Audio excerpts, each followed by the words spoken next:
the liability. It's another 1.8 billion.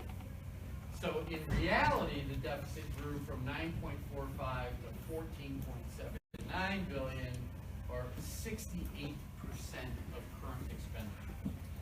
So a lot of people don't like math, and I understand that. But even if you feel you are math challenged, I'm willing to wager you get that running a 68% current deficit is not sustainable, right? 68% of your expenditures aren't covered by revenue. Bad place to be. So then they passed a budget for 2018. So my caveat here is these are their numbers, and they're not going to be entirely accurate. I'll give you some of the reasons why we know that. First thing you'll notice is those hard costs above the line went down by $3 billion. How do hard costs go down? That's a really weird thing, and the answer is they didn't really, not nearly as much as this would indicate. So the first thing they did was they took the local government distributor fund, that fund where the state shares its income tax revenue with local governments, and they just moved it out of the general fund. Doesn't save the state a nickel, it just makes the general fund expenditures look small. Second thing they did, they reduced the amount of pension payment required for 2018 in two different ways. Way number one, you may or may not have heard that as part of this budget deal and as part of the revenue they passed to fund it, they created a new pension system, a Tier 3 system.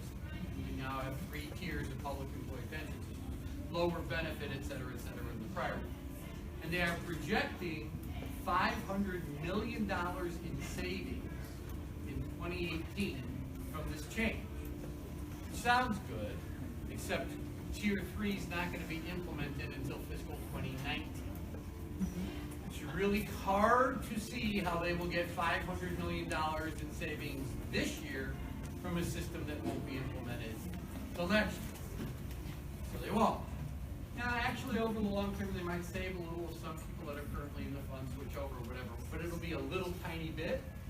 Ain't gonna be 500 million. Second thing,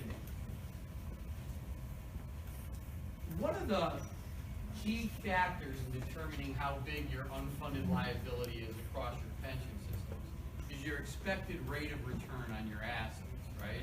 It's called the discount rate by law, but I mean, what actuaries do is they determine how much taxpayers have to cover the normal cost, the employer cost of funding benefits, by looking at two other things.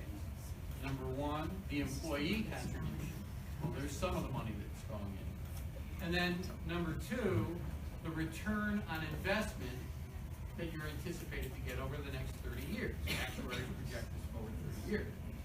Well, they decided to reduce that anticipated rate of return this year. They think it's going to be less. Now, if you reduce this 30-year anticipated rate of return across 5 pension systems with billions in assets, you get a much bigger unfunded liability, right? You're not going to be getting a whole bunch of returns, compounding interest on a bunch of assets for years.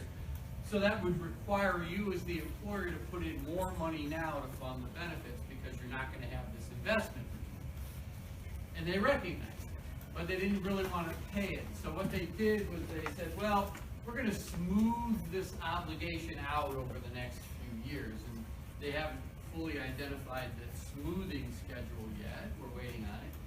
But all that does, it says they're going to put in less today than what they should, and that's going to spike up what has to go in the pension system down the road, right? That's how that works. So you have significantly lower booking hard costs year to year, 2017 to 2018. It's going to be very different. And the local government distributed fund is just, and that's a big number, it's 1.3 billion, that's just going to be covered from another fund. All right, and then there's current expenditures on services. And here, they did bump it up by almost $6 billion. So across the board, there's a big increase to spending. And you can look at where the money's going. It's going to healthcare, K-12, early childhood, higher ed, human services, public safety. For the first time in the history of Illinois, they actually budgeted their full group health liability. So yay, we'll give them some credit for that. That's a good thing. And then everything else the state.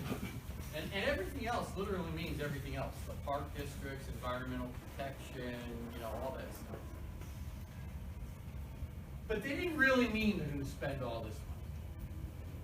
Because there's another line in the budget allowing 5% across the board cuts, $800 million. The governor has the discretion to cut all this stuff by $800 million. So some of this stuff will get cut, we don't know which, but we'll find out as the governor decides over the course of the year.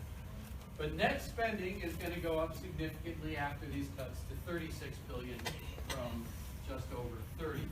So it's a substantial year-to-year increase.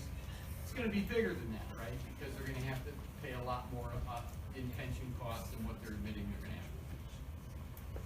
Now, how are they funding some of this? And the answer is they passed some tax increases. They needed to pass tax increases. The problem is they didn't pass what they really needed to solve the problem. They passed a little less. So to solve the problem in Illinois, what we really should have been looking at is a tax increase in the $8 billion range. Now that's a big number, $8 billion, at least when I was a kid in the Paleozoic era, $8 billion was a big number. It's not that big of a number in context of the Illinois economy, and this is how these things get distorted. We have a $777 billion state economy. So if you think about that, that's a tax increase that would take just over 1% of our economic activity. That's so small from a tax increase standpoint, it can't be measured by any peer-reviewed academic model that looks at the impact of tax increases. It's just too small. So we have to really understand where we are and put things in context, because these numbers get big, they seem otherworldly, but we have to understand what we're honestly talking about. They didn't raise $8 billion. They raised $5 billion. And you can see what they did, and I gave you the numbers. The income tax rate for individuals went up from 375 to 495. That nets $4.2 billion. Corporate rate went up from 5 to 7. That represents $514 million. They got rid of some corporate tax expenditures. You will never hear my organization talk about loopholes. They're tax expenditures. You spend through the tax code. What you do is you say, you taxpayer, you would normally have to pay this, whether you're a business and individual, this tax. But we're going to let you keep a tax you would normally pay because you're going to do something that's a public good with the money. You're spending for the tax code. Most of the tax expenditures for businesses are supposed to create jobs. They say we're going to let you, business, keep money you would otherwise have to pay in taxes, but you're going to create jobs, and creating jobs is deemed a public good. So tax expenditures do compete with direct expenditures for public taxpayer money, and that's kind of how we evaluate it. Calling something a loophole or whatever that's kind of pejorative and whatever. So these are some tax expenditures businesses were receiving that weren't generating literally any benefit in the state of Illinois. And so if you're not getting any benefit from your tax expenditure, maybe you ought not continue that tax expenditure. The whole idea is to be producing a public good with your expenditure, right? Because otherwise you could collect the money and spend it on education, health, social services, and public safety. And then they did pass a couple little new revenue increases by doing a bunch of little goofy things that raised $196 million. So $5 billion more in revenue, but $6 billion more in spending at a minimum. Not accounting for their understatement of what they're really going to have to spend on the pensions. So did our deficit improve? No. If you raise $5 billion in revenue and you spend $6 billion, that doesn't improve your fiscal condition overall. And so it did. So revenue's up to $35.8 billion for the year. Hard costs are down. Their number, $26.17 billion. So that's what's available for services. You have the deficit carry forward. There is revenue available for services. Here's your anticipated expenditures after $800 million is cut. So if they cut that full 5% across the board, meaning the deficit actually grew by $1 billion. That's the minimum growth in the deficit. They won't get that $500 million in savings, obviously, from Tier 3, so add that $500 million to it, and they smoothed out that pension ramp. So, I won't tell you about that, but it's gonna grow our long-term obligation. All right, more context. They did a significant increase in expenditures year-to-year from 17 to 18, the year-to-year growth. In fact, these are the state's own numbers, how much they appropriated for that discretionary line of expenditures, education, health, social services, public safety, those things, from 2009 to 2018. This is nominal dollars. So if you go in the budget books and you dig through them and you see what the state spent on everything, you come up with $27.5 billion in total expenditures in the year 2009 for education, health, blah, blah, blah. Which means 10 years later, we're still spending less in nominal dollars on those 4 core service areas than we had in 2009, the end of the Great Recession. Nominal dollars. This doesn't adjust for inflation. So obviously, what you could buy with $27 billion in 2009 covered a lot more than what you could buy with $27 billion in 2018. Inflation drives up the cost of everything, including public services, and so the bottom line is we are disinvesting still in every core service despite this major ramp up year to year in current expenditure. So hard costs, what's happening there? These have been growing through 2017 on a pretty consistent basis.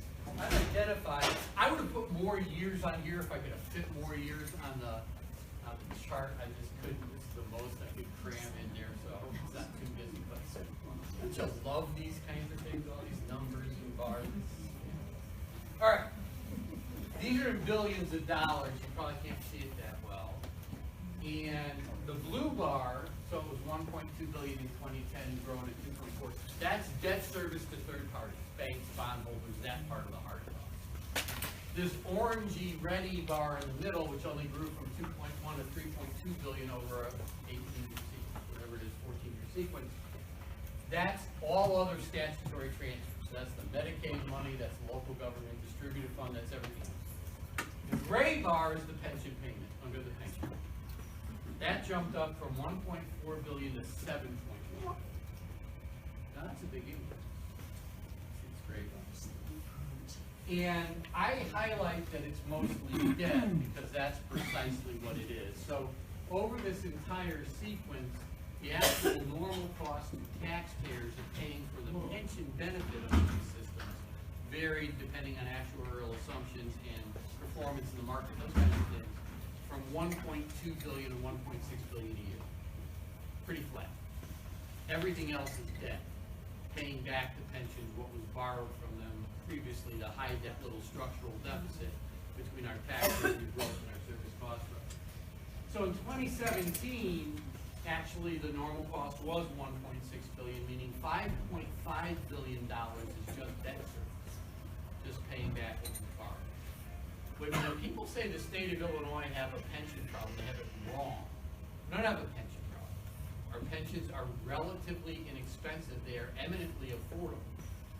What we have is a tax policy problem that forced us to borrow, or not forced us, but led to the irresponsible political decision of both parties to borrow from the pensions.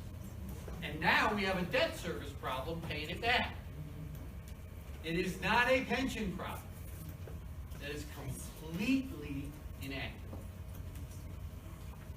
But more numbers on that, because I think that needs a little explaining. A lot of people don't believe this. These are the state's own numbers. These come from the Commission on Government Forecasting and Accountability. They're not our numbers, they're their numbers.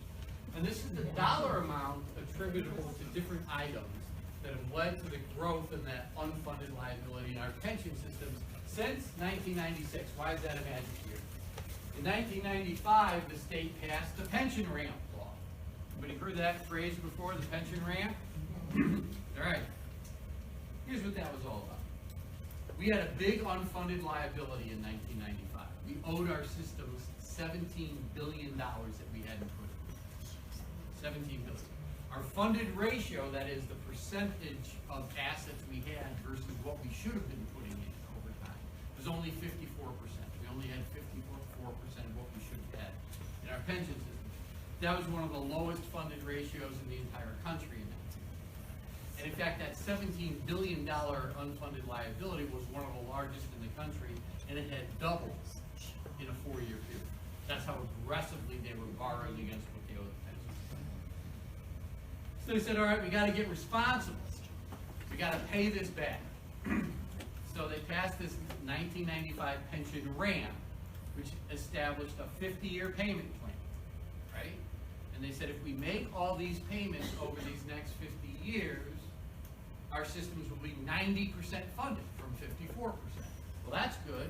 In fact, according to the Congressional Budget Office, you have a healthy system at 80% funded. So they'd be more than healthy, they'd be fine. Sounded good. Sounded good. Yeah. The problem, though, was, remember, they were borrowing against the pensions to paper over that structural deficit. The revenue growth wasn't enough. Think about this. So now they said, all right, we're going to pay back what we borrowed. Here's our payment plan. So that pushed your cost line from where it was to somewhere higher. You now have debt payments that weren't in your budget before. And they didn't pass a nickel of revenue to fund it. Now,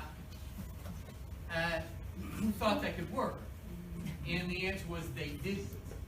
Because for the first 15 years of the pension ramp, they simply codified the practice of borrowing against the pensions to fund services. And they intentionally grew the unfunded liability. And in fact, by 2016 is my out year in this, 2016 our unfunded liability was north of $122 billion. So it grew from 17 when they passed the law to more than $122 billion. And we're only 39% funded. We were 54. So we actually have less than what we should. Now, what contributed to that? Was it the pension system? No. This is $4 billion in savings from salary change. Salary saved us money, $4 billion. Benefit increases cost us $6 billion more. Remember, this is in a growth from 17 to 122 billion. So the net between salary and benefit costs since 1996 is $2 billion. Not a rounding error in the problem. Changes in assumptions, things, actuaries move things around. The big one here, 31 billion, right, is that discount rate change. When they said, hey, our anticipated rate of return is going to be a lot less than we thought. Well, that makes a much bigger unfunded liability you got to pay. This is what they're smoothing out. This isn't all from that, but it's the vast majority is from that. And there's other actuarial assumption changes. Other factors, those are mostly things the actuaries got wrong. No one's perfect. And frankly, anyone here ever worked for the public sector, state level or otherwise? You keep living a hell of a lot longer than they actually want you to. So if you can cut that out, and save us some money in our pension system. If these were the only problems, our pension systems today would be about 63, 65% funded. You're healthy at 80% in 30 years, no problem. Investment losses from the Great Recession. We had assets we lost during the Great Recession. It's 15 billion. It used to be higher. It was over 17 billion. But the folks that do the investments for the pension systems are sophisticated, and they're taking a long-term diversified portfolio approach. In other words, they're leaving their money in the market. They're not trying to beat it. And so the money is starting to come back. It's still a net loss. Over time, they'll get that back. 45 billion. That's the intentional underfunding of the normal cost. That's the additional borrowing that was diverted to hide the structural deficit. This was used to fund education, health, social services, and public safety since 1995. 45 billion. And in fact, that doesn't include the interest that compounds on this annually. So by far and away, the biggest problem is the pension debt service plan, the repayment plan that is this responsible thing sold to us in 1995. It was never responsible. It was a moon dog. This is how the payments increase under the pension ramp over time. I am pretty good at tax policy. I'll brag about the Central Kent. Pretty good at it. Actually teach a master's course on it. I can't design a tax system that does that jumps like that from year to year. I just can't. Maybe you can, I can't. And mind you, that's just your debt service cost growing here. It's not accounting for the cost in maintaining your services. So your tax system not only has to cover this, it has to then generate enough money to fund education, health, social services, and public safety. And it's the same tax dollar that pays both. This is undoable. It's unaffordable. It's the technical fiscal term is it's goofy. It's goofy. And so we need to get rid of it and replace it with a more rational payment structure. And actually, I have this later on the slide, but I think I'll use this slide as an example. Let's go to where we are now, 2018. What we should have been putting in was close to $8 billion. They're only going to put in $7 billion, which means they're going to make this ramp worse. That's that smoothing. This is actually going to get worse. What we should put in is just about $11 billion. If we put in about $11 billion and held it there, we save all these. It saves you $68–70 billion over the next 30 years. That's available to either provide tax relief to taxpayers or to fund current services. Probably should be used for a combination thereof. And it gets us 80% funded health. This promises to get us 90%. But if we're going to fund this, we're going to continue to cut education, health, social services, because you can't fund this and pay for current services. It's just not mathematical. So one thing Governor Rauner says all the time, where he's 100% right, and so we're a bipartisan organization. We actually have to struggle to find things that the governor says that are right, just so we can say, see, we are bipartisan. He said something right. Is that the state's economy hasn't been competitive with the nation. That's actually very true. Now, for some reason, the governor tends to only go back to the Blagojevich era forward. We decided to go back a 20-year period, and you compare Illinois' economic growth with the economic growth of the other states in America. It's half. So we've fallen behind the rest of the nation in economic growth for a long period of time. This goes back to Jim Edgar. If you went back to Thompson, it looks even worse. I mean, the bottom line is, since at least 1980, which is the last time, that as far back as we've bothered to go, Illinois has been falling behind the rest of the nation in economic growth. This is no recent trend. This is a real long-term trend. Is it because we are too high tax? Let me think about it. No. So if you look at that entire 20-year sequence, for 15 of those 20 years we were falling behind the nation in economic growth. Illinois ranked at the bottom 10 in total state and local tax burden as a percentage of income. Bottom 10 in the nation, and second lowest pretty much consistently in the Midwest and Missouri. So I want to be very clear here. First of all, not our data. This is from the Federation of Tax Administrators. Why do I put our data sources up here? So you can go check them if you feel like it. All they do is they take what state and local governments report in their audited financials and post it. No model, just the actual audited numbers. Probably a good place to play, right? Number two, I mean total state and local tax burden. Every tax and every fee, we include fees, everything, charged by any unit of state or local government against people or businesses as a percentage of income in our state.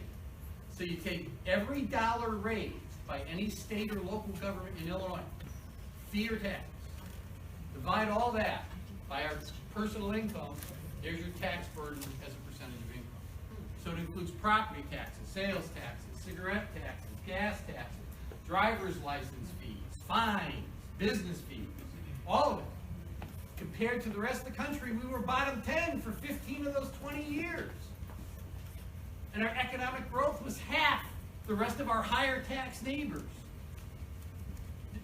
We keep hearing from politicians that if we simply cut taxes, now at the national level, by the way, we will grow our economy. There has never been a peer-reviewed study that has found any statistically meaningful correlation between your tax policy and your economic growth. None. But I want to focus on one. I don't know if I even put a slide in on this. I toyed with it. I made it. And if we get to it, we can skip over it. We get there. Tax cuts for businesses to create jobs. Just don't be embarrassed. Does it sound like a good idea to anyone? I mean, just does it? Okay, so some people say, and you know what? In most places I speak, by the way, that sounds like such a common sense thing that I will tell you more than half of the typical groups, you guys a little more sophisticated, say, oh yeah, that'll create jobs, they'll be good. Really? CEOs get more money. Or shareholders. Shareholders. Why do businesses hire more workers? When do they do that? You know? Increased productivity. Supply and demand. Supply and demand. When people are buying more what they're selling. You don't hire people to have wasted excess capacity you don't need. If you get a tax break, that improves your revenue. You've got more money coming in. But if people aren't buying more of what you're selling, you're not going to hire one worker with that new money because it'd be illogical and counterproductive for you to do it. And guess what? Most businesses are pretty rational. They get when they need to hire someone or don't. And what amazes me the most about this is, it makes me want to. It took a study of the Congressional Budget Office to figure this out. Are you kidding me? Did you ever take Microeconomics 101? Did ya? But the CBO did this huge study, this peer-reviewed study, and they said, gee, it doesn't seem to be any correlation between even federal taxes and job growth, and state taxes certainly not, but oh, here's something. Apparently, when demand increases for a business's product or service, they hire more people to meet that demand. What a crazy outcome. Who could have guessed it? So no, being low tax is not a magic panacea to being economically competitive, all right? And Illinois is sort of living proof on that. Now here's some of the data. Now this goes through 2010, and the reason for that is we had a temporary tax increase in 2011. So I just wanted you to see the first 15 years of that period, we ranked 42nd in the nation in total state and local tax rate. Mind you, this includes our property taxes. If you just isolate the property tax and compare that to other states' property taxes, we're in the top 3. We have very high property taxes. Very high property taxes. But then when you throw them in with everything else and all fees and look at everything together, we go all the way down to 42nd. It's just amazing. Now, we did have a temporary tax increase and we raised a lot of revenue. Actually, that was a $7 billion increase. And so we went up to 42nd in the nation and 27th. Still bottom half. Never high tax. Third highest. Third lowest, excuse me. And you know, just 0.4 more than Indiana. So woo, there's your advantage. 0.4. But I gotta say, Illinois has the 5th largest population and 5th largest economy of any state in America. 5th. We usually rank in the bottom 10 in total state and local tax rate. After that last tax increase, we went up to 27, bottom half. You can't have the 5th largest population be bottom 10 to bottom half in tax burden and be high tax. You can't make the one statement given those facts. Yet that one statement is made and repeated every single day. It's simply not factually accurate. It's simply not accurate. And we, as voting public, are allowing ourselves to be deceived by this non-factually accurate argument because no one likes paying taxes.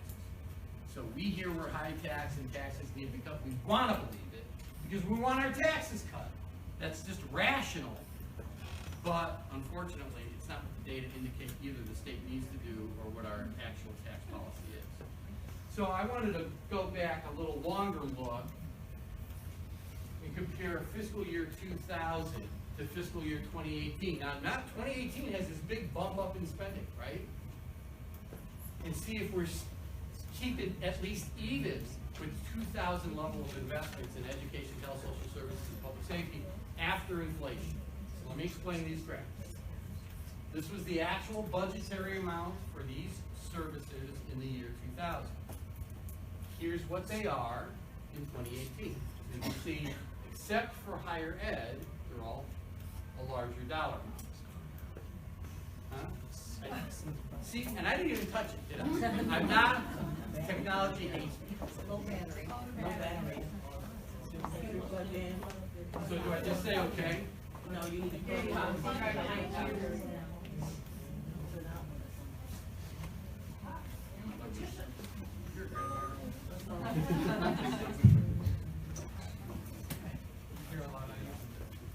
You're getting complaints from upstairs. I used to coach Little League, so 11, 12 year little boys. Yeah. You know what you do with them though? You make them run.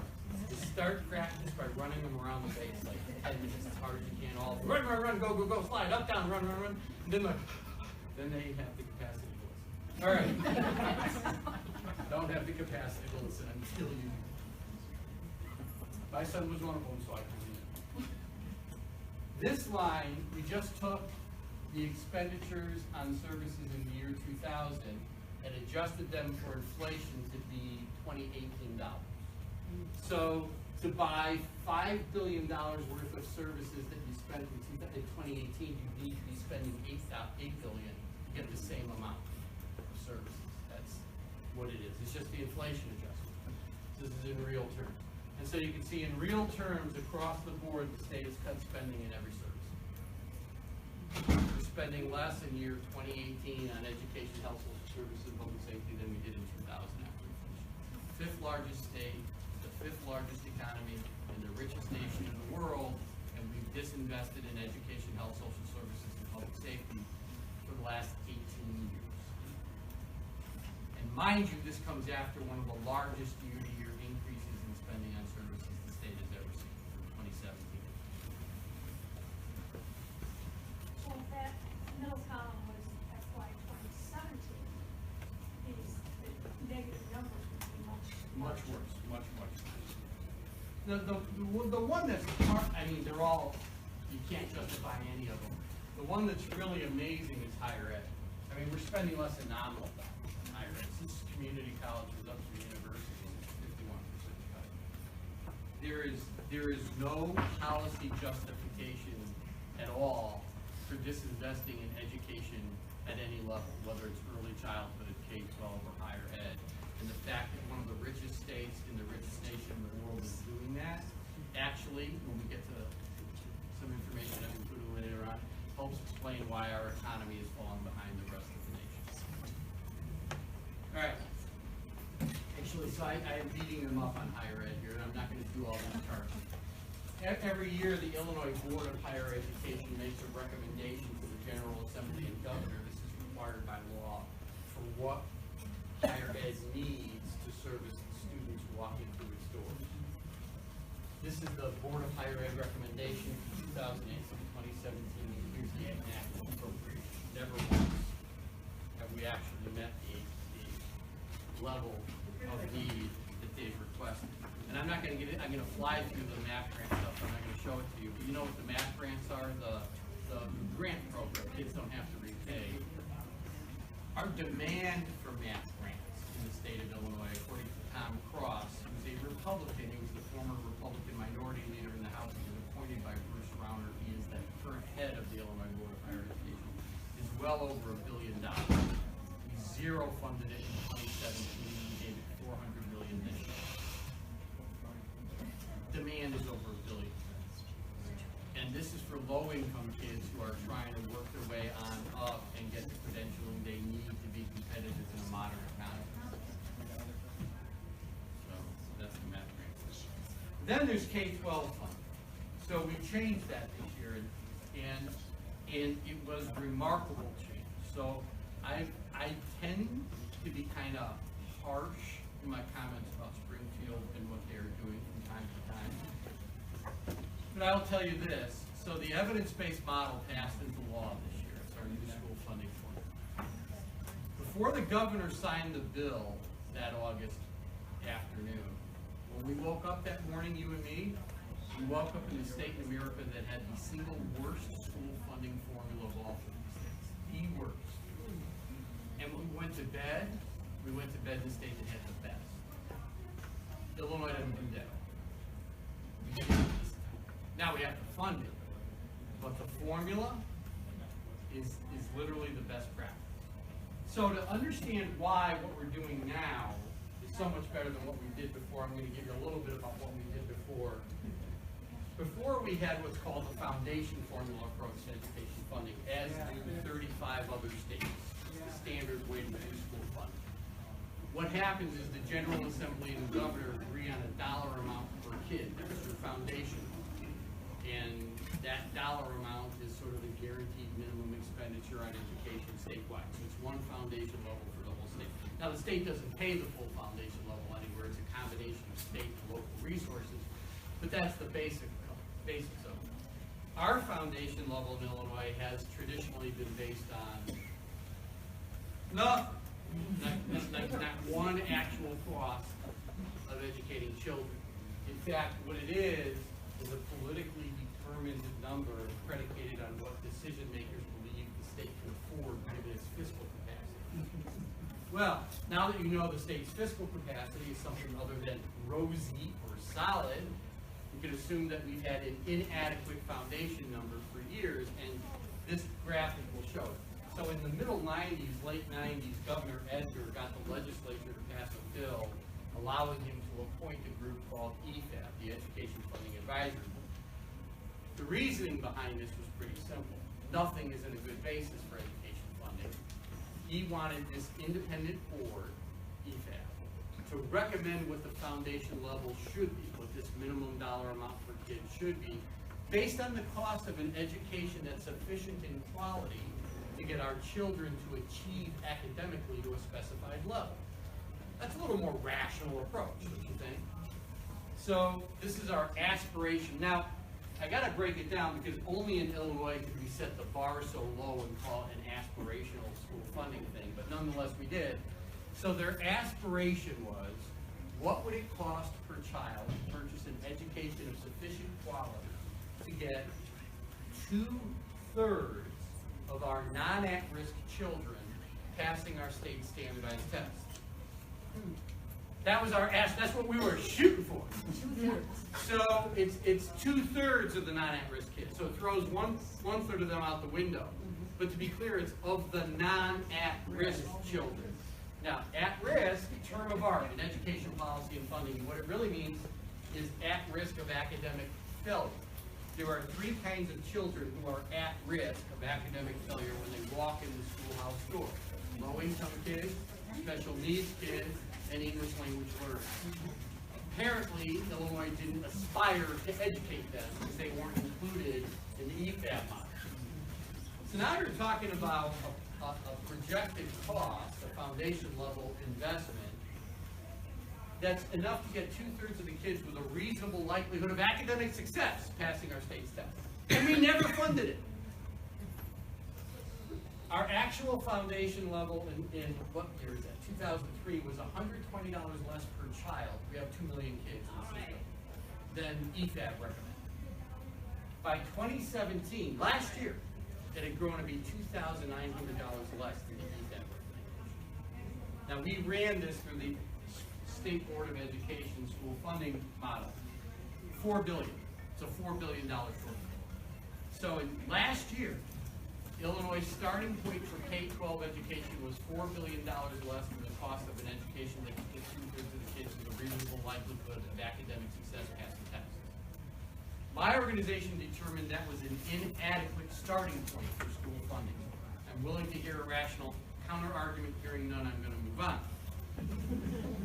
And like I told you, once they set our foundation level at a woefully low and inadequate level, the state then didn't bother to fund it. So Illinois is in the red, and the U.S. average for all other states is in the yellow. This is the portion of that school funding amount that was paid for by the state, total school funding, 26% in Illinois. So the state only covered 26% of the cost of K-12 funding last year. Nationwide, states covered 45%. Local share covered almost 66%, 65.3%. National average is 45. The difference, because if you add this together, 45 to 45 is 90, 65 is 91. The difference is the feds. The feds cover about 10% of school funding. In case you're curious, 50th and 1st. We were dead last in the nation of the portion of K-12 funding that the state covered, and number 1 in reliance on local property tax. So what does that do? Well, it ties the quality of public education a kid's going to get to the property wealth of the community in which the kid lives, right? I mean, inescapable. But if you don't believe that, so I'm an elected official, actually. I don't know if you knew that. I'm the president of the school board in Tawny Little River Forest District. And 2 of our 3 schools are national blue ribbon schools. Forest, Oak Park Road. Yeah. We have local property. We have mansions and stuff. We can go assess our property tax. What neighborhoods and communities do you think work? Well, I'll tell you, Austin, Maywood, and Bellwood. Do you think those schools in Austin, Maywood, and Bellwood look like our schools in Waukegan Forest? No, they do not. They do not, because they don't have the property wealth to invest in educating their kids that we do. We literally, it's such a stark example, because you step 1 foot out of River Forest, you know, right, you go from Lake Waukegan into an area where you're like, oh my goodness, what are they doing with these kids? Yeah, I mean, you see it all over the state. So the bottom line is, it creates an incredibly inequitable education funding system. But it's also a lousy way to tax people. Because what you've done is you've pushed way too much of the obligation onto local property taxes. And that creates a huge pressure for local property taxes to grow. So, they have. We've taken out the impact of inflation, so this is in real terms.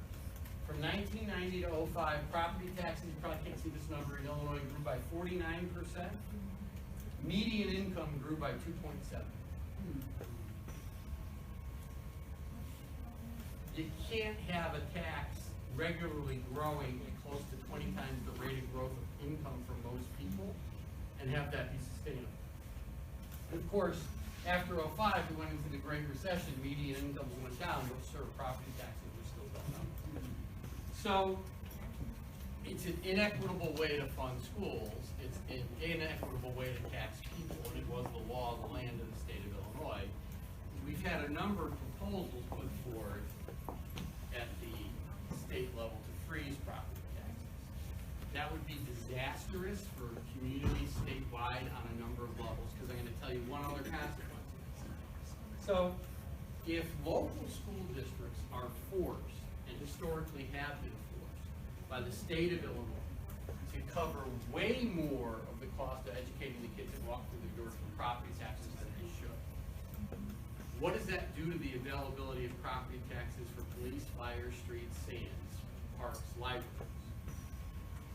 In other words, local governments in Illinois have had their primary revenue source for funding all those core local services eroded because of the state's bad tax policy. Which means, for the most part, municipalities, et cetera, don't have adequate revenue to provide adequate police, fire, streets, sands, parks.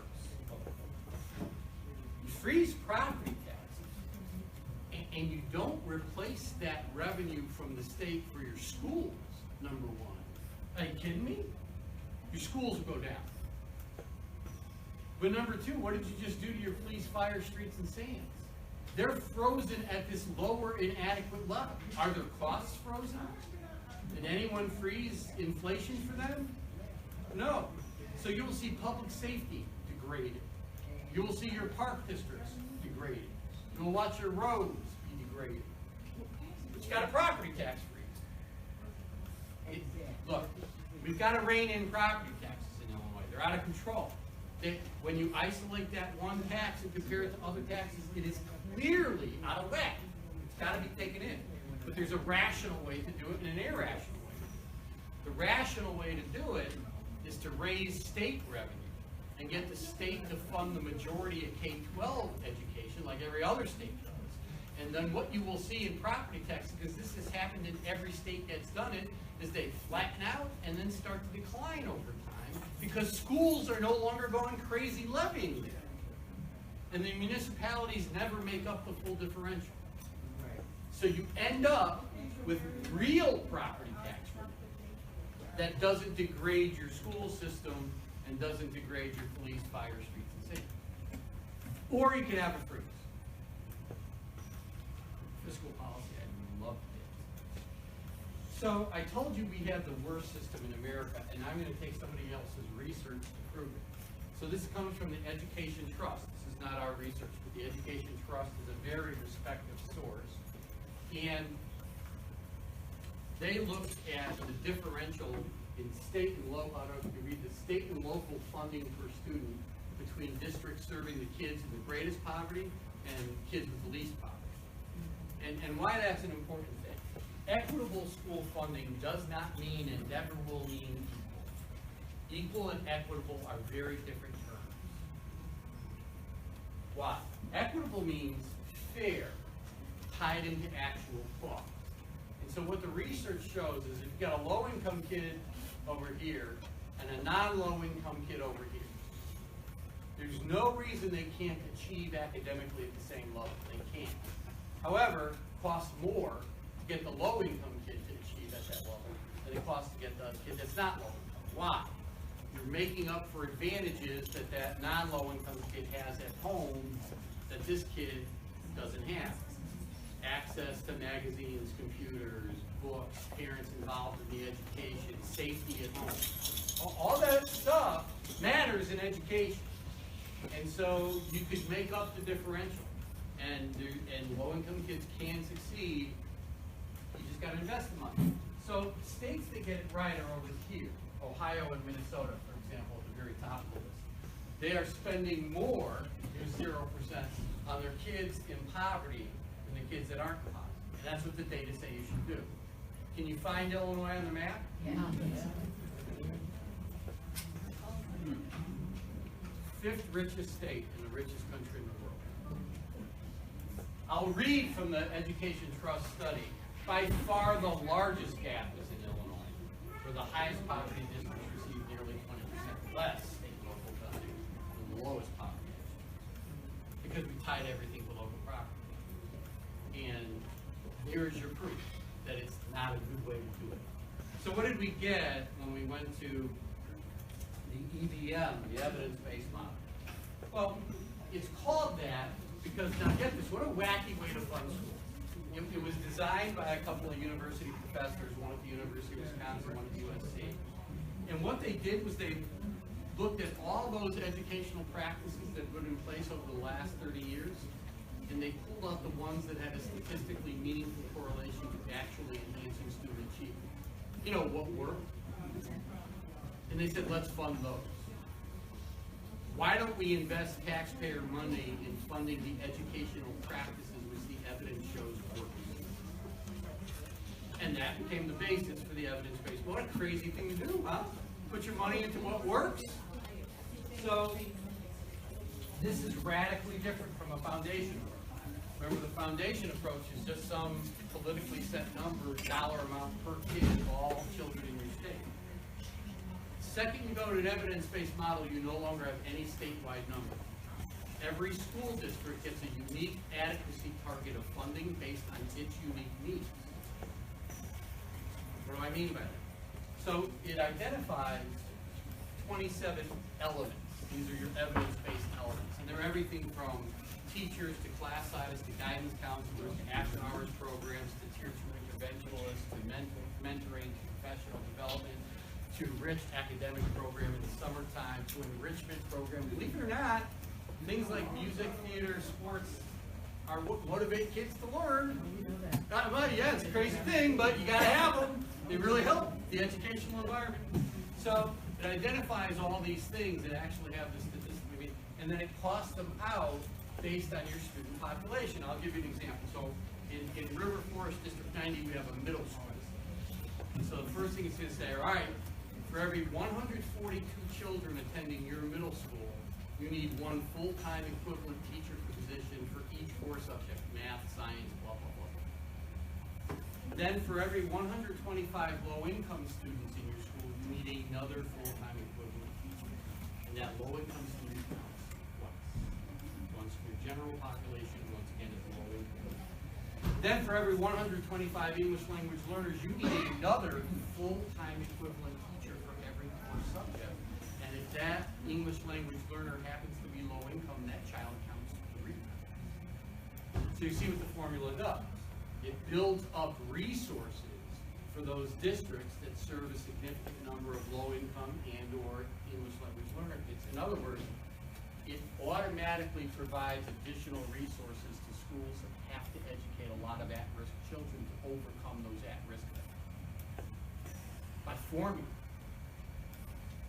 So the adequacy target for my school district for the Force D90 is significantly lower than Maywood, Bellwood, and Austin. And we would get next to nothing from this. And we should. We should get next to nothing. Maywood, Austin, Bellwood should get a lot more. So that's the basic way the model works. We're transitioning though. And we're transitioning from, shall we say, a somewhat flawed foundation formula system to this new best practice evidence-based model. That means you get winners and losers, right? To talk about it. So we tried to mitigate that. How do you mitigate that? We came up with two parts of the school funding formula. There always has to be a local contribution, right? Property taxes have to play a role. We can't take them out altogether. And the second part was what's called the base funding minimum. Every grant that a school district got the year before from the state, it gets again in 2018. That's its base.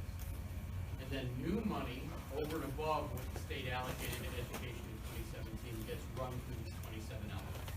Only the new money. So that base funding minimum is the way you ensure you don't get a lot of red districts. And I know there's a question from this community. There's a school district out in this area that has a state charter. And they're worried they're going to lose money because the state charters actually got bumped up in their minimum compensation. My understanding from talking with the people at ISB that actually run these numbers is that it should not be a problem at all. And if it is a problem, if there's a slight differential between what the district got before and what it's getting now, it won't be material. And some people, that number's wrong. I asked. They said the number's wrong. They said the math is wrong. So I knew you were going to raise it and you're going to ask. But I asked. Okay. And they said the number's wrong.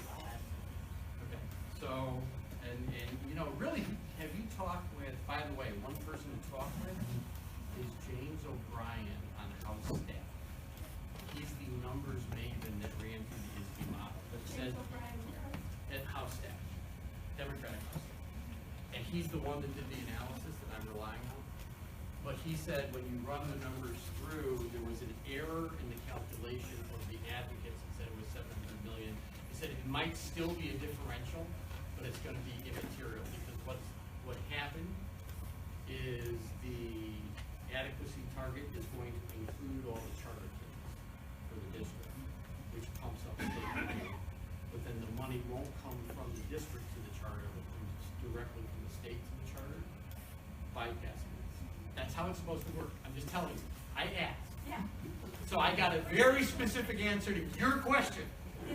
I asked. Okay. So I asked her question. I asked her question in advance, and then if they've got it figured, because they think they've got it. So if they don't have it, and you really have a bigger problem than they think, then they need to know it, I think, right? But they really think they got you. It's in the adequacy. No, they. But thank you. Okay. Really, and he's a really good guy, by the way, and he's very smart. So that base funding minimum, and then the local capacity target, what you're going to put in from your local resources. Every school district in Illinois was put on a continuum, from the lowest property value to the highest. And schools with high property values, like River Forest, are asked to put in a lot of money, and schools with low property values are asked to put in here. So the model actually works pretty well. I'm going to get into the distribution statewide.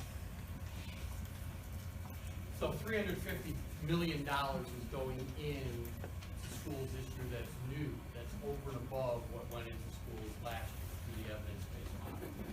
And this is the distribution of that money to different school districts across the state serving these number of kids. What we tried to do is get them all over 300,000 kids being served at the collection of school districts to try to compare them to CPS, which serves 367,000, right? So trying to give you a comparison where you can say, was this or was this not a bailout for CPS? And the answer is it was not. So schools with 0 to 22% poverty get $9 million of the $350 million, very low. 23 to 35% poverty, they serve 317,000 kids, they get $22 million. 35 36 to 52% poverty, 40 million, 53 to 66% poverty, 70 million, 66 to 100% poverty, 138 million, and CPS gets 70, and CPS is 84%. So as you can see, it's a very rational distribution, putting significantly more resources in your districts as your poverty goes up. I mean, which it should do. That was the intent of the legislation. I want to highlight the CPS number. CPS is getting 70 million. They educate 367,000 kids. They are 84% low income. That's the same amount as these school districts, which have less poverty and fewer kids. CPS has more poverty and more kids. It's getting the same as them. Why? It has more local property. So under the formula, they are expected to kick more in from their local wealth than these districts because they have less wealth. So far from being a Chicago, you see the Chicago bailout here? Far from being a bailout, it very rationally distributes new money to districts. What happens is we know the state is below adequacy. So I told you the old foundation formula, we were $4 billion below funding that, right? And that was bad, the EFAB recommendation. We're $6.2 billion below funding the evidence-based model. But the evidence-based model includes all our low-income kids and our English language learners and special needs kids, so maybe it's the better number. And maybe we should go with that. 6.2 billion, we're only putting in 350 million new, so it's gonna take a while, especially when you consider inflation to get there, right? So school districts were divided into 4 tiers. Tier 4 districts are over adequacy now. They get 1/10 of 1% of the new money. River Fork. Tier 3 districts have between 90 and 100% of what their adequacy target should be, what the evidence indicates they need. They get 9/10 of 1%. Tier 1 schools, to go to the further end, they have only 64% of what the evidence indicates they need to educate their kids or less. They get half of the new money. The school districts in tier 2 now, so they're between 64% of what they need and 90%. They share the next 49% of the new money in tier 1 again. So tier 1 gets 2 bites at the apple. The idea is to move as many districts as we can, as fast as we can, into tier 2, and then have tier 3 be all districts, right, at 90% above. And why is 90% the cutoff, not 100% for where you're sharing your money? Remember, the feds cover 10%. The formula only looks at state and local. So if you're at 90% of your adequacy target with state and local money, after you add in the feds, you're pretty much at 100%. So that poor English language learner that counted 3 times at the beginning, and now they're in a course of inadequately funded school, so they're getting counted 6 times. So we're, right? No, they're still getting counted 3 times, but Yeah, times 2. but they're getting in the distribution model. So they're not getting counted, but in the distribution model, they're getting counted. Yes. This That's is great, yeah, you know. And I also thought, yeah, no, I mean, I know you know the numbers, so I mean, this is actually fun to have you. I was actually looking forward to it. I did my research, I did my homework, I answered your questions. I mean, you know, I felt like I was being responsive. I know, and if I see this 10 more times, maybe I'll really understand. And then a distribution of the money, percentage of state enrollment versus percentage of new funding. So Cook County, without CPS, gets 19% of the new money, but 19% of the state's kids. CPS, 19% of the state kids, 20% of the new money. Collar County is 29% of the state kids, only 27% of the new money. Highest property values, lowest poverty, that makes sense. Downstate, 34% of the kids, 34% of the new money. No matter how you slice it, the distribution model seems very equitable and really focused on doing what we want. So why do we want to invest in education? And the answers are really simple. The correlations between educational attainment and economic viability have never been stronger. So this is less than high school degree, some college and associates and bachelor's. The red is Illinois, the yellow is the Midwest, the gray is the nation. And you can see on a straight line basis, the higher your level of educational attainment, the lower your unemployment rate. The except maybe for art history majors and who could help them, honestly. They won't. The next thing, though, is wages. So just go to the ends of the sequence here. I think this is compelling. In 1979, a college grad earned 23% more than a high school grad. By 2011, that had doubled, 46%. If you're not investing in your K-12, so your kids develop the numeracy and literacy skills they need to go on and credential themselves at the next level, they're not going to be viable in the modern economy. The data tells us. There's not one contrary data set. All the data indicate you need to make these investments. And now it's early childhood, K-12, and higher ed. And in fact, from an economic development and economic growth standpoint, there are only two decisions politicians have available to them that actually have a statistically meaningful correlation in making you more economically competitive than other states. Faster job growth, faster median income growth, all that stuff. How well you invest in your infrastructure, your roads, your bridges, those kinds of things.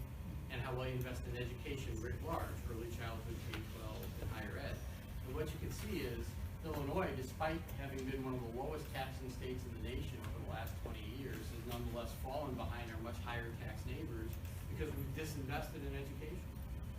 It's that simple.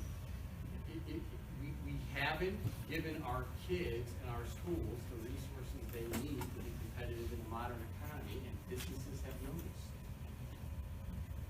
You want to reverse that?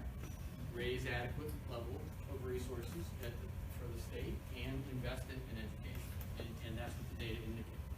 I'm going to highlight one other thing because I think at this time, with the occupant of the president's office and the occasional divisiveness of politics, that we lose sight of what the data tell us to be true.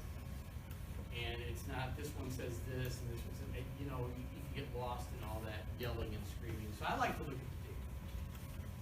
The wage gaps between whites and minorities, this is Illinois data, are getting worse, not better.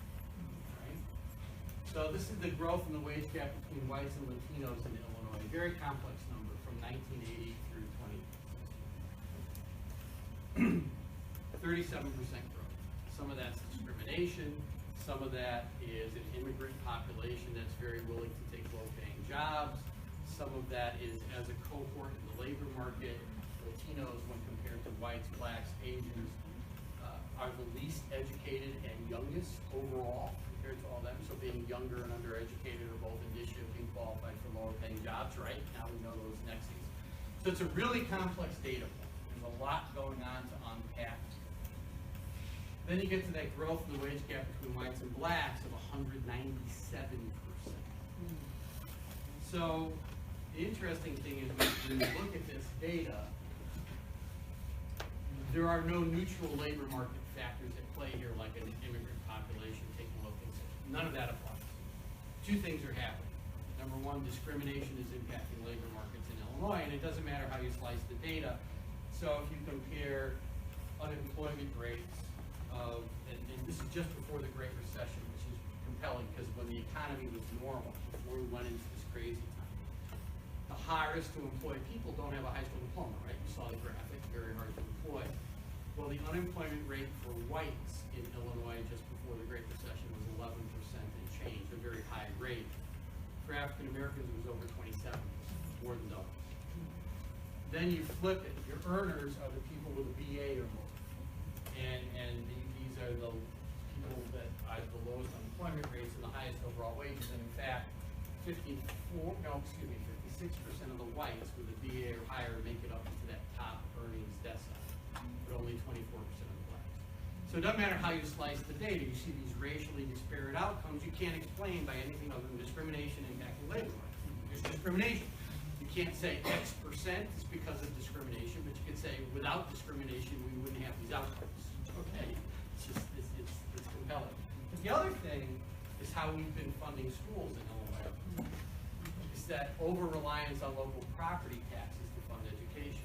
See, as it turns out, over half of our African American kids, 55%, live in the 5% of school districts in Illinois that have the greatest poverty and the lowest property taxes. and 93% of the African American kids in Illinois live in a school district where the concentrated poverty percentage is 30 points or greater.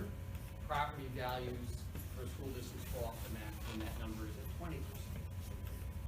What this has meant is that a system that now you all know has been woefully inadequately funded for generations, right? So it's not like any kid is getting a great deal unless they live in Barrington, Winnetka, Wilmette, River Forest, and places like that.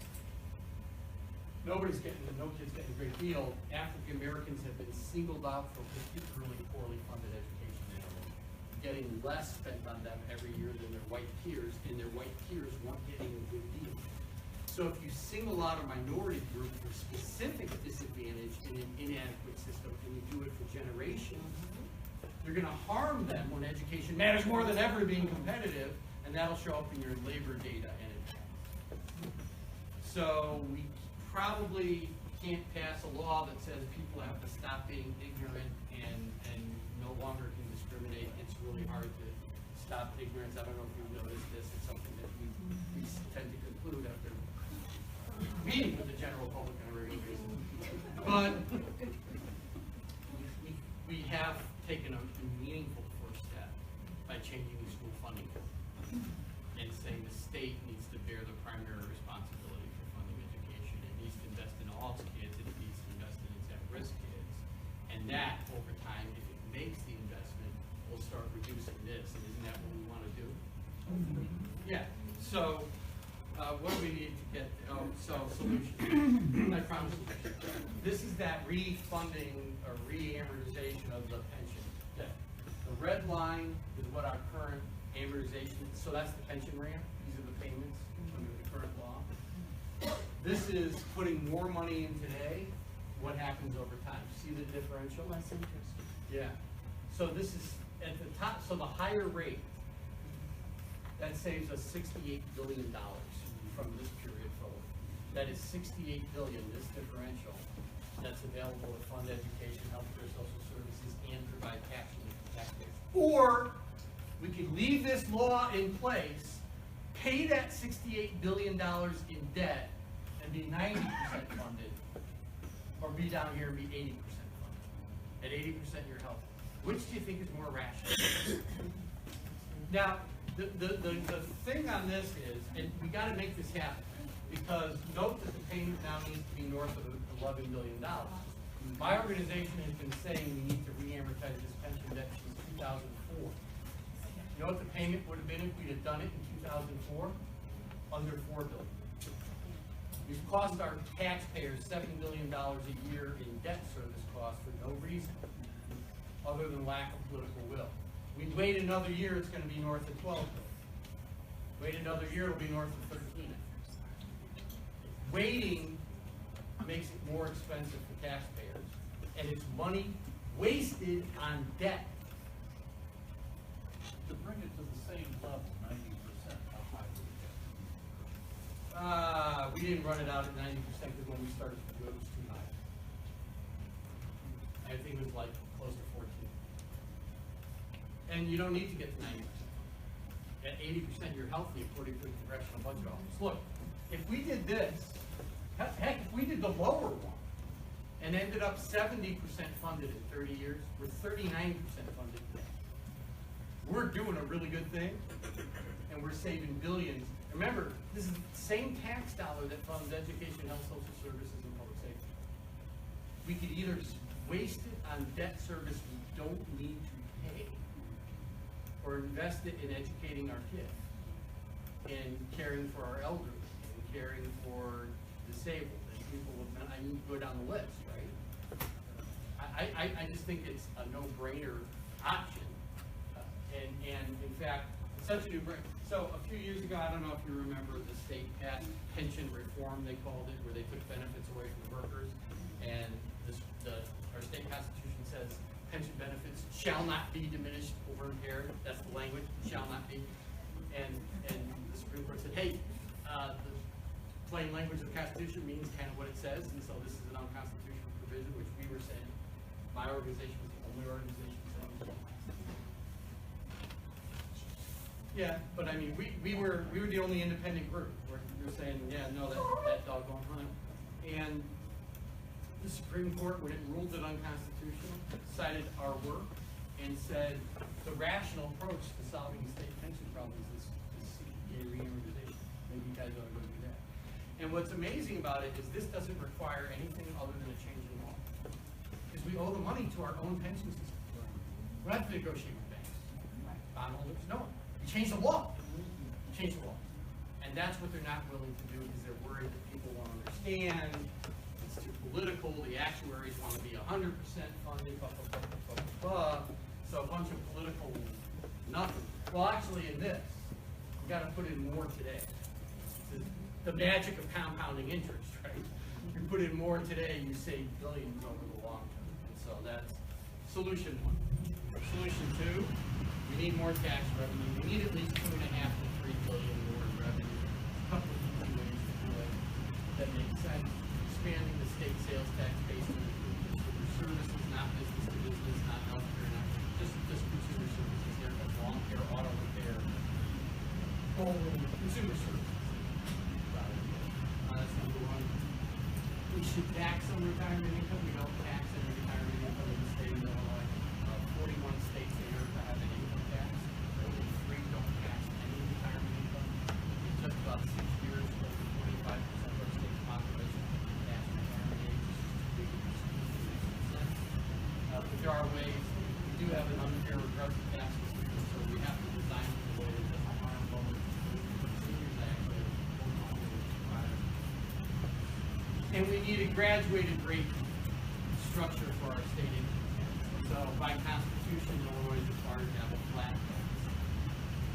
It's not a very good way to tax people.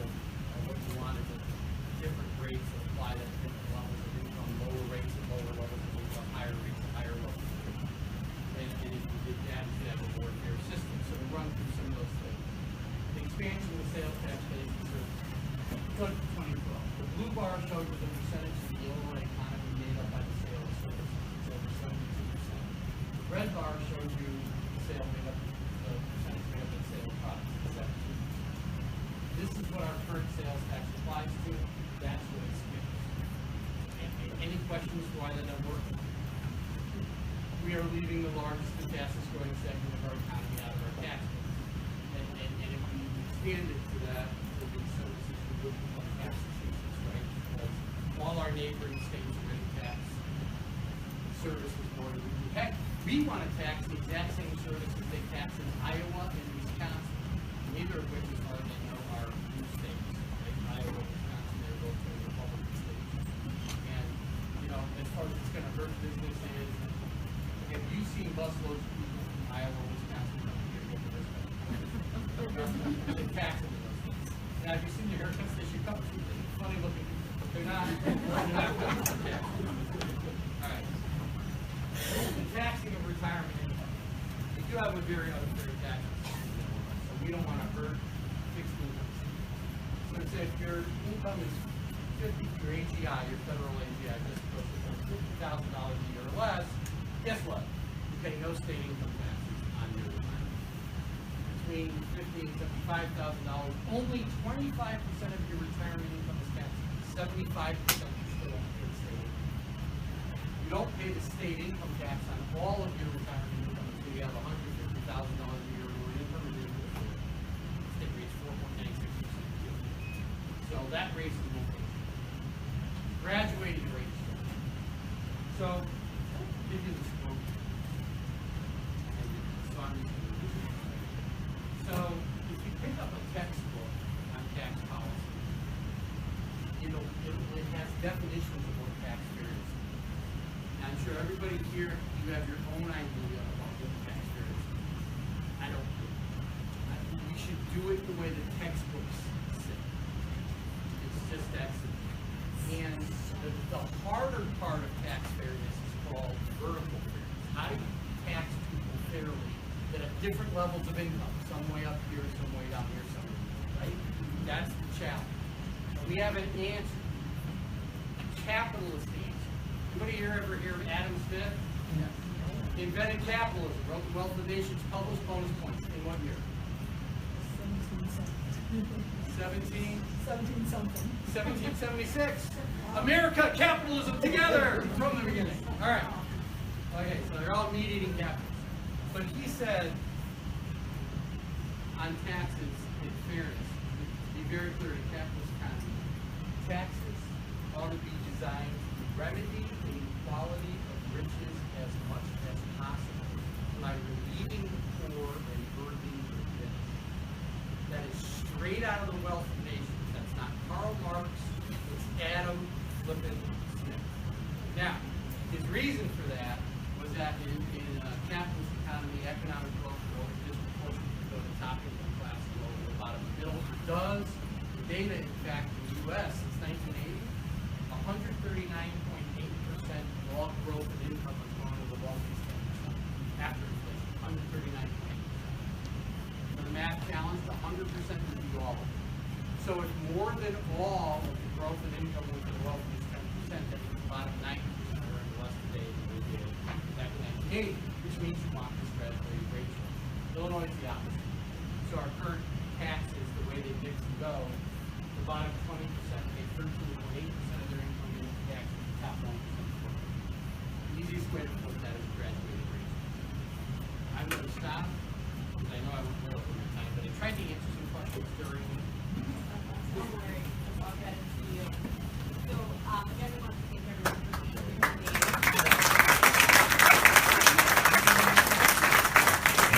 We all know about our education, where tax funding is going, and how the state is on it. So, I know we learned a lot tonight. If you have any more questions, please raise your hand. So, our committee can walk around with index cards and pens. And we have about 25 minutes for questions before the clock stops us. So I will start with the first question.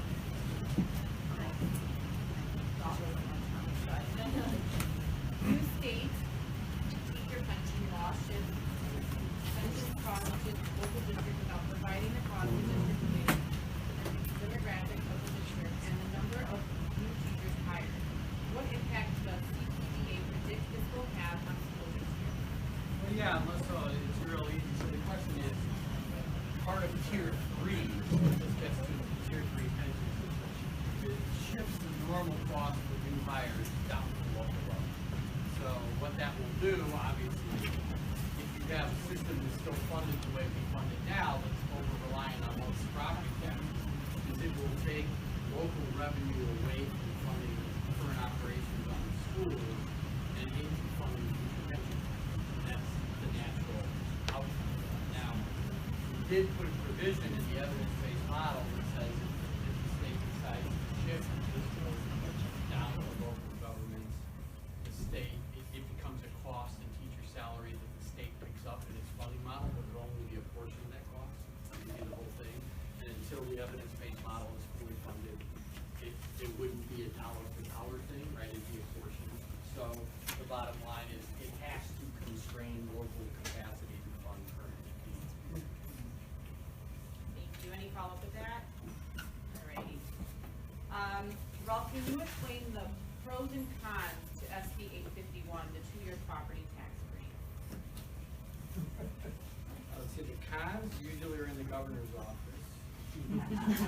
No, so there are no pros. There are no pros.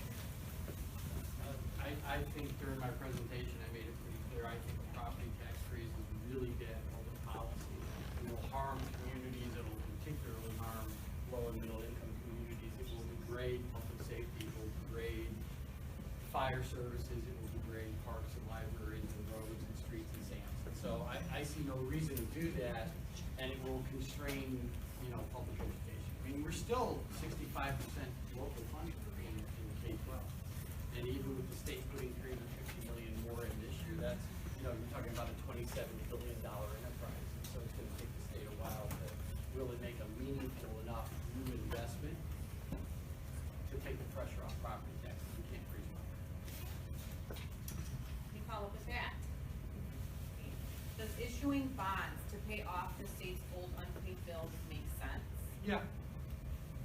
Depends on the rate and whatever. In fact, part of that differential, you could actually, even if you don't have the current tax revenue here, You could bond out this differential and pay it off over this period of time. And that's one way to do it without covering it with taxes. But, you know, just to be clear, all you're doing is you're replacing a debt instrument with a debt instrument. You still have to repay it, and you still have to have the revenue to do it. So why it would make most sense, and we're not using it for this, by the way, but why it would make most sense right now, they just floated, what, $6 billion in bonds, $4 billion of which they're gonna use to pay their back through healthcare costs to healthcare providers, and $2 billion of which is gonna go to a mix of generating federal match, mostly in Medicaid. Why that's not gonna be as helpful as it could be, 75 to 80% of our human services are not provided directly by the state, they are provided by nonprofits, big and small, Catholic charities, Lutheran social services, and small local nonprofit providers, right? But the state's not paying it, and it's lagging. So, as much as the cuts, the lag in payment to these providers is killing them. They gotta make payroll, they gotta pay their rent, they gotta pay their utilities. And so, the lag in payment is driving about as many nonprofit providers out of business as is the cuts. And so if you bonded that debt and you say that you get an immediate benefit, the longer you wait to pay them, the more degraded our social service network becomes, and the more difficult it is to replace it over time. It's not like we decide to start funding social services next year at an adequate level, and all these social service agencies can magically ramp back up to stop. So we've really done damage to the net. Isn't it true that unpaid bills pay a 1% per month? Yep, late fee. So if they can borrow at 6%, they're saving quite a bit of money. Yeah. On a long-term basis. Borrowing money to finance debt makes no sense. It only creates a veritable and benefits financial institution. What have other states done to keep expenses in line with revenue? Other states aren't nearly as messed up as Illinois. And so the couple of states that have dealt with their problems in a way that have worked out well for their economy and their people, we'll talk about Minnesota and California, both passed massive tax increases and lead the nation in economic growth. Further disproving that, you know, you just cut taxes or whatever, but they lead, so let's walk through that a little bit. Supply side economics has never worked. It has never worked at the national level. We went to it really beginning with Ronald Reagan in 1981 when the top rate at the federal level was cut from 72 to I think 39 and change. And then George W. Bush cut it again down to 35. And, you know, there were some ups and downs between them, but those were the two major moves. Our economic growth after we started doing supply side, so before that, prior to 1980, our top federal marginal tax rate varied between 92 and 72%, very high. Our economic growth after inflation was 3.8% per year on average. Since supply side has been 2.8% on average. That's a loss of, on average, $150 billion a year in economic activity. We didn't get a trickle-down effect because that's not how the economy works. The economy is 68 to 70% consumer spending. And people at the top of the income ladder are already spending whatever they want to spend. And they already have substantial growth in income. So cutting their taxes doesn't get them to spend more. In economic terms, they have what is called a low marginal propensity to consume. That is, for every additional dollar they get, they tend not to spend. Low to low income spending. So cutting taxes and giving a substantial majority of those tax cuts to the top results in lesser economic activity over time because it constrains consumer demand. Why? When you cut spending, you pay for it. When you cut taxes, you generally pay for it with spending cuts. So let's talk about spending cuts. Spending cuts aren't this weird amorphous thing called government. It's the salaries of the teachers and social workers and healthcare providers and correctional officers online providing services. That's what's getting cut. And those are middle income families, and those are good spenders. So you're cutting the wages of good spenders and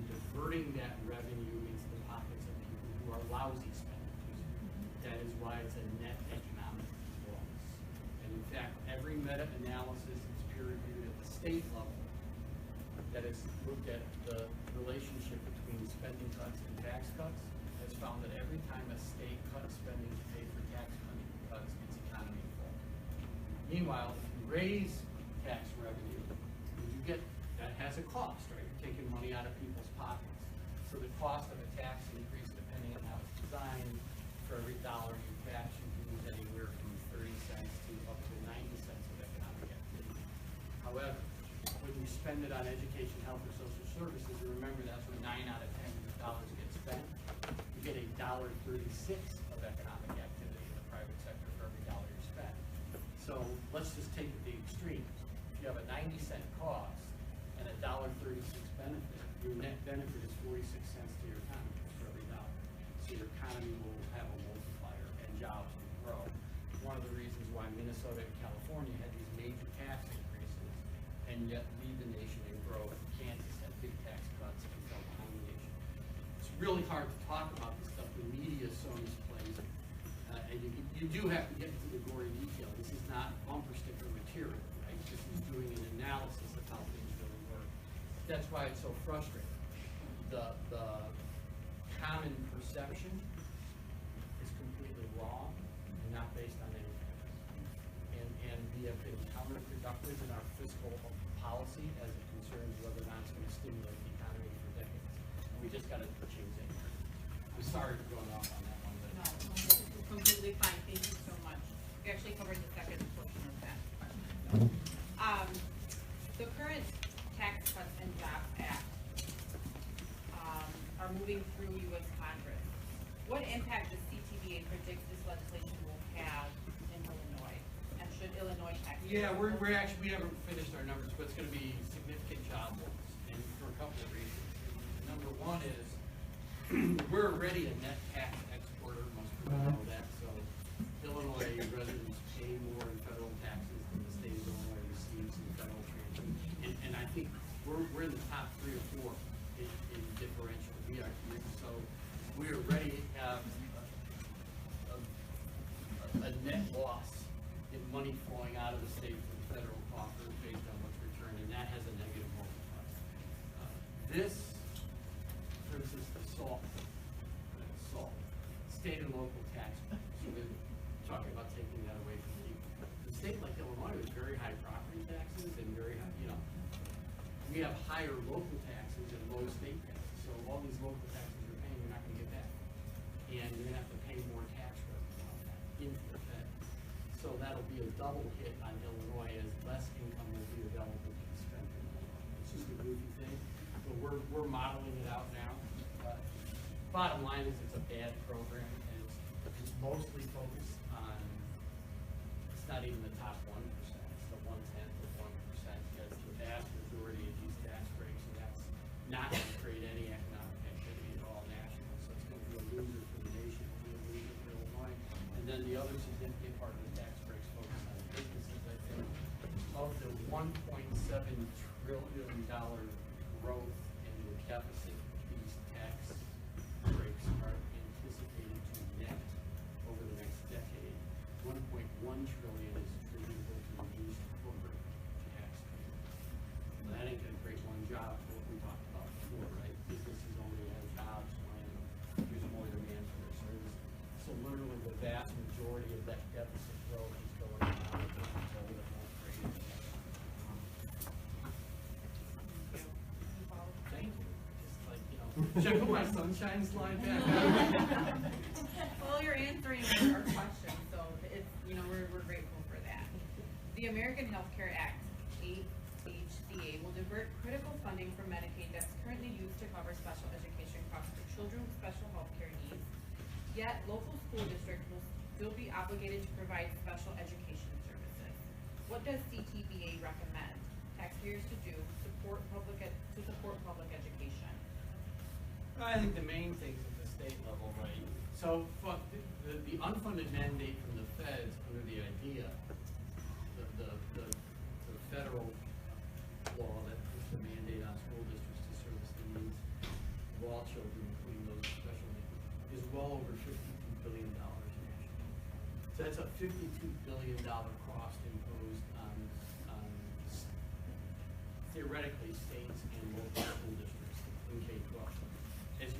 no, Illinois doesn't cover this. This is really one that's been borne by local property taxes. One of the reasons why our property taxes are so high is the flow through of this group. So the best thing we can do, frankly, is re-amortize this debt. We can't solve any problem. Raise taxes all you want, you don't do this, we can't solve the problem. It's that important. So we need to do this and raise adequate state resources to get the state to start kicking in more to the evidence-based model. The evidence-based model also has an multiplier in it based on special needs population, like it does for English language learners, et cetera, et cetera. So it will take care of it equitably across the state. So that adequacy, when that money is taken away, then that will lower the amount of adequacy that's already funded.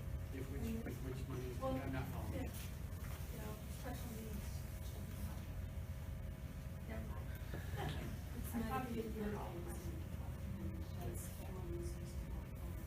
Right. Right. And so the question is who picks up the cost? And unless the state has the resources, then it can be the state. So who's that leaving the ticket with? It's gonna be picked up for the local schools, right? I mean, it's just, Well, if there's tax law. no, you're still gonna pick up the cost. Right, because you have to, it's a mandate. So what it means is other things get cut. Okay? I mean, locals will pick up that cost. It's just that it will degrade other aspects of it. It's a bad thing. There's no winner in a scenario where the state can't pick up. Or where they continue to make it. It's bad and bad. Fiscal policy, much like that other military term, flows down.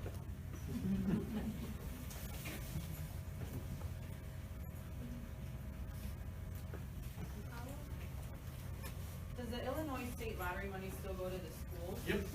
Always has. What percentage? Almost all of it. So, But they Yep. take it out. always has. Always has. So look, but actually they stopped that game too now. Okay. Yeah, so everyone thought, gee, we get this lottery, we're gonna get new money for schools, and we did. And 98 point some odd percent goes to K-12 with the net proceeds after they pay winners and administrative costs. The others go to breast cancer research, by the way. That's the other thing they diverted out of it. But historically, what they did was for every dollar that came in from the lottery, they said, great, that frees up a dollar we used to put into the county school fund from sales and income tax for healthcare or social services. So rather than becoming enhancement revenue, it became replacement revenue. The lottery came in, an equal amount came out, but it's because they had a structural, think about it, this is all tax policy driven. They have this structural deficit, the revenues aren't growing at the level they need to maintain services for the year. So you get a $600 million now roughly and change, new revenue source net for schools, that just frees up $600 million for health and human services because they still don't have enough money to fund it. That's all. So it became replacement revenue, and then they passed a law a couple of years ago that said the lottery proceeds had to go in over and above the prior years. They think they actually tied their hands on that. This is very recent, like in the last 2 years. The flat tax is in the Illinois Constitution. Yep. This person has heard two solutions: the constitutional amendment, which requires a lot of political capital, or the legislature can increase the tax rate and increase exemptions. Are either of these realistic solutions? Yeah, I mean, exemptions, it's a real expensive way to do it. I would much rather have, so if you're stuck with the flat tax, I would much rather have targeted tax relief that's refundable, that goes to the specific income groups you want, kind of like the earned income tax credit, but a bigger version of that goes a little further up the income ladder. And when I say refundable, that means you as a taxpayer would get the full dollar value of the credit, even if it exceeds what you owe in income taxes. So if you owe $100 in income taxes and you qualify for a $200 credit, you wouldn't pay your income taxes, right? 100 is less than 200. That $100 differential, you get a check from the state of Illinois. And what that does is it offsets other taxes you pay, sales, excise, property, blah, blah, blah, but doing it very conveniently to the income really good fiscal policy. And it's much more targeted. When you do an exemption or deduction, it goes up. It's really hard to phase those out, and everybody wants to provide bigger amounts of tax credit. So it eats up a lot of tax revenue, blah, blah, blah. But yeah, you can, mess with the current rate structure, which we do suggest doing, and provide targeted tax relief for local families. The best resolution is, of course, a constitutional. And what you speak of to give money back to individual citizens at the end of the year in the form of a check, that can be done through the legislature? Yep. It doesn't, it We won't do get that now. checked. Our EITC is refundable.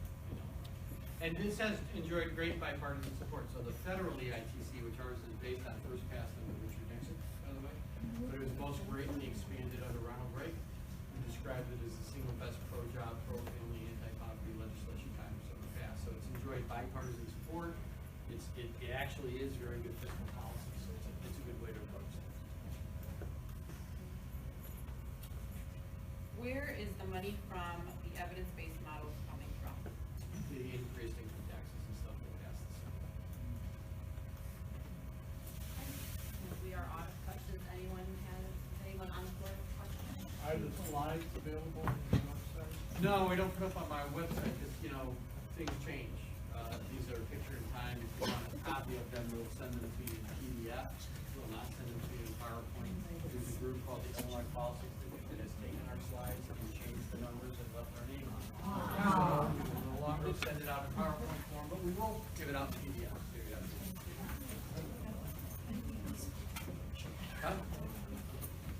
We're real easy to find, ctbaonline.org, and that's pretty much my email address, is my first initial, last name, like that. And you go to CTBA online and a search, I think we're the first thing that comes up.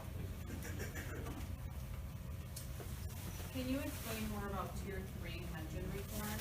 Where can I find information on this? There's not a good summary in that. We're going to put out a report to you in a couple of weeks.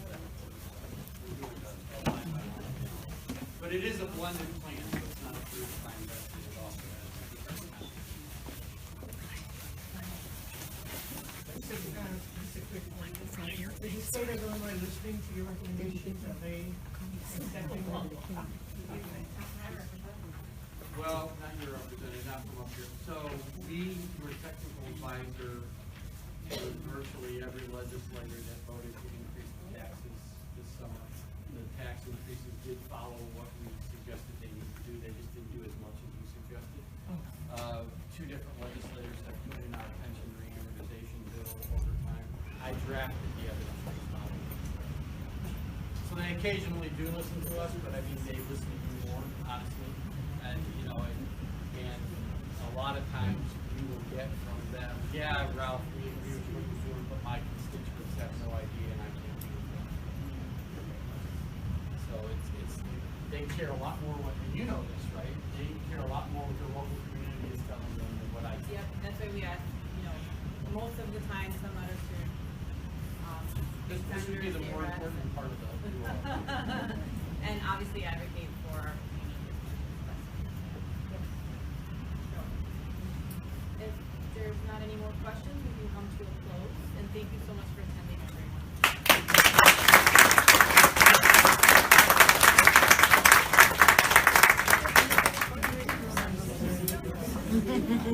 I know.